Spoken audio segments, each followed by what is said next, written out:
Happy New Year's Eve day, everybody. Welcome to another brew day. Today, I'm doing a Dunkel, or Dunkel. Pronunciation, varies probably depending on where you're from. And this beer, I was looking for a cool history story to it. I thought there might be had a born date like the Vienna Lager I did last week. It is not. It just is a darker German beer. However, it was created, or was able to be created, from our good friend Gabriel Settlemeyer, the guy who created the Marzen. Because he was able to kill the malts without getting a smoky flavor. The rice Heisenboat had a lot to do with it, because they still couldn't brew with wheat and rye. They had to stick to barley. So this is one of the beers they could also make out of it. It's a lager, dark lager. Dunkel means dark in German. That's it, really. So this is a dark German lager. My sulfate I'm going for is 66, all said and done. That's about probably where I'd imagine it could end up at. Chloride I'm at 100 ppm. And the hops are going to be Tettnang and Spalt. And the main malt in this is Munich malt. So I'm doing 50% Munich malt, and then a variation, and then just a bunch of other stuff. Pilsner malt, Karen Munich, Melanoidin, and a little bit of chocolate malt. Just a tad, like a 1%.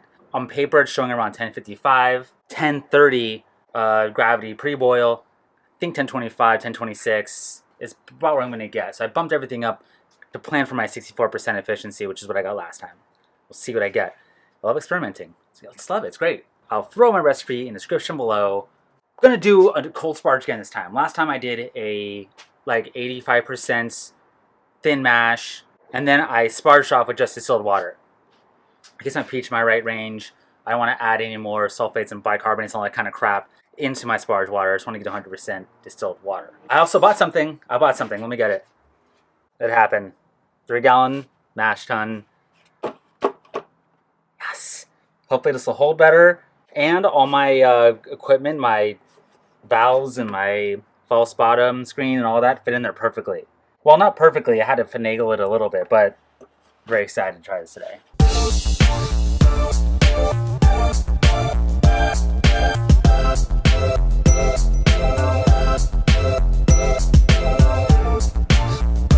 Yeah, it's like halfway up. That's awesome. Before it was at the very bottom of my 5-gallon igloo cooler. Much better. Definitely curious to see what temp this is going to be at also. I mean, let's be about the same circumference, same make and everything. I'm close. I'm a hair shy. I'm going for 152. Let's say I'm 151 degrees Fahrenheit. I'd say it's 152. I'd say it's there. Alright, we'll see how it holds. I'm gonna test pH now. That's the first time in a while I have been off my pH. I haven't whipped on this in a while. It said, according to this program, I didn't have to add any acid malt. It had some dark malt in there, add some calcium, which can also lower pH a little bit. I'm a little high. So I'm gonna throw some lactic acid into this. I'm gonna do 0.2 milliliter and go from there.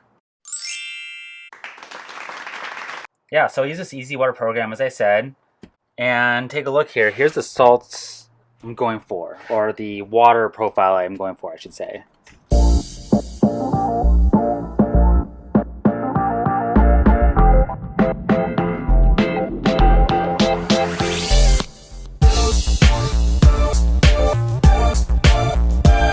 Oh yeah, it's definitely better. It only dropped 6 degrees. And I was opening it a lot to test the pH and sort around, all that crap. So if I get the pH right the first time off the bat, keep it clamped up, I might only drop 4 degrees. So far, loving it. So like last time, I'm not going to do much of a Vorlauf. I'm just going to pull some off, get some of the big runnings off, the big flakes out of here. Particulates, I should say. And do the cold sparge. So also back in the day, they would do decoction mashes, I think, for these a lot. And most of their beers, German beers. That's because they had under-modified malts. I don't have to worry about that here. These are all modified. I've read and seen so many people who've done decoction mashes with just straight up single infusion and got no difference at all in flavor. Decoction mashes are fun. I did one on this channel actually a little bit ago.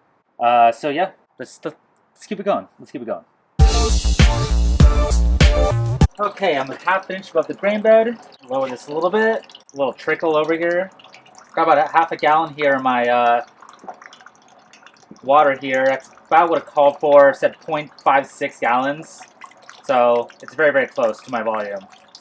I'll measure it. My pre-boil is 1.4 gallons. Once I hit that, I'll cut it off, take a gravity reading, start the boil.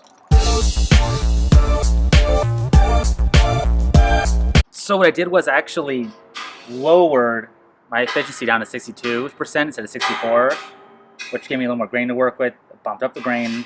So I'm expecting, the program says 1028, like I said earlier. I think it'll be probably 1025, 1026. I'll be happy 1028 though, I'll be okay with that. Wow, yeah, 1028, look at that. Okay, so I got 62% efficiency this time. Last time I got 64. So you definitely lose efficiency doing this. It does shave off about an hour of the brew day. So it depends on what you want. You know, if you want to get higher efficiency in the 70s, obviously this is probably not the best way to go about doing it. It does work better for other people. I've heard people getting in the 70s doing this. The minimal, the cold sparge and thin mash. I don't mind a lower efficiency. I'll just bump up my grain a little bit. And yeah, I don't think it'd be affect the flavor either. Pretty excited about this, actually.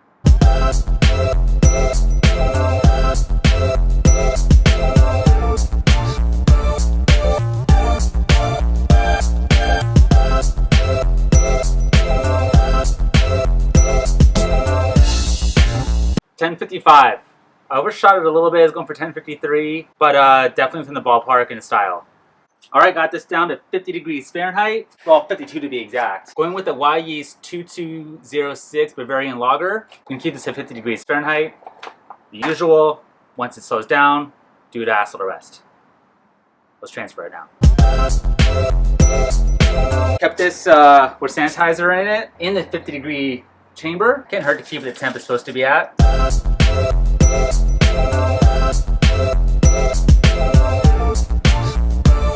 Yeah, that's about 0.75 gallons. That was my target finish. Right on there. My boil off rate is actually pretty good this time, a little better than I expected, but not by much. That's why my gravity's a little higher. Got a little less wort, that's okay. I'm probably up with about 4 or 5 bottles, which is totally fine by me. I never actually made this before, so it's kind of new experimentation. I'm excited to have a couple lagers around. And I think I might even have like a sausage night with like pretzels and stuff and open a couple of these up. It's gonna be great. Alright, so it's gonna be about 0.7 of this packet here. So it sucks to have to eyeball this. Rather not do that. I guess I could pour this amount into a jar fully and then pour out an exact amount, but I'm risking contamination that way a little bit. I did smack this, by the way, about 2 hours ago. Could go a little longer, I think, but this yeast actually smells good. Most yeast when I pour into it doesn't smell that good, but this smells pretty good. Alright, well that should be plenty of yeast. Yeah, stay tuned for the tasting. Probably about a month from now, a month and a half. Because I want to do a whole lager on this as well. And yeah, Happy New Year.